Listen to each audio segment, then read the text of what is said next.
నేనున్న గర్భంలోనే ఏడాది నువ్వున్నావు తమ్ముడా.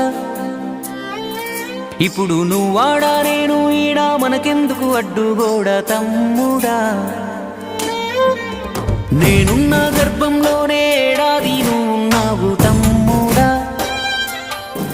ఇప్పుడు నువ్వాడా నేను ఈడా మనకెందుకు అడ్డుగోడా తమ్ముడా. చిన్నప్పుడు నీది నాది ఒకటే ఇల్లు, ఇప్పుడు నీ ఇల్లు నా ఇల్లు అంటారే వీళ్ళు. నే తొడిగిన అంగీలాగే నీకొచ్చేది, ఇప్పుడు నీ దారి నా దారెందుకు వేరయ్యింది. నన్నెవ్వడు ఏమన్నా నీ నెత్తురు మరిగేది, ఇప్పుడెందుకు నీకు నాకు ఈ పంచాది. ఏ బంధం అయినా కలుపుకుంటే మొదలవుతాది, తోబుట్టు బంధం ఒకటే ఇంకేడా దొరకనిది. నేనున్న గర్భంలోనే ఏడాది నువ్వు